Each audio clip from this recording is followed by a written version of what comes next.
أعوذ بالله من الشيطان الرجيم بسم الله الرحمن الرحیم تختی نمبر 22 میم ساکن کے قاعدے۔ کل اس سبق کے اندر میم ساکن اظہار شفوی، اخفاء شفوی، ادغام شفوی کیسے بنے گا اور میم ساکن کے بعد کیا آنے سے اظہار شفوی ہوگا اور اخفاء شفوی ہوگا اور ادغام شفوی ہوگا، یہ سب کچھ آ چکا ہے۔ آج سبق پڑھتے ہیں اظہار شفوی کا۔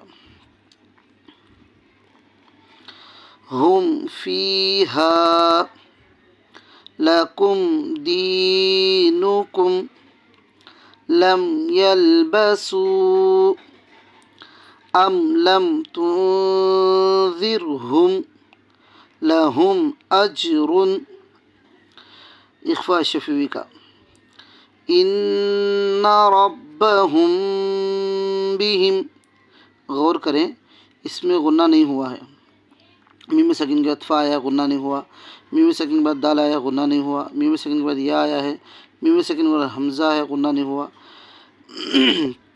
میم ساکن کے بعد تا آیا ہے غنہ نہیں ہوا، اظہار ہوا ہے۔ ام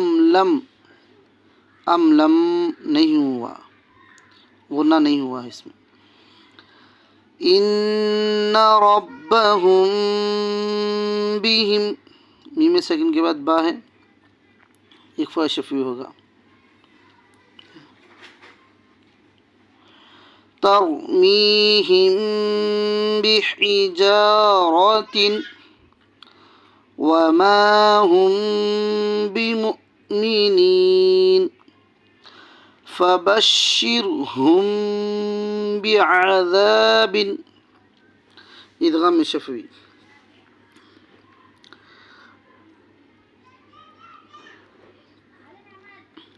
غنہ کے ساتھ اخفاء اور غنہ کے ساتھ ملا کر پڑھے گی ادغام شفوی میں۔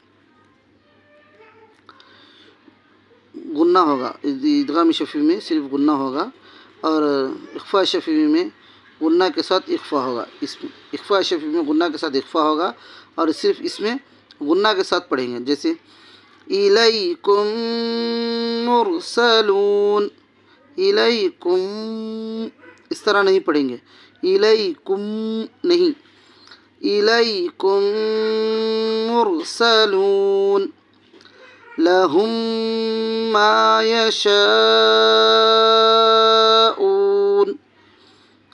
فی قلوبہم مرض فہم معرضون۔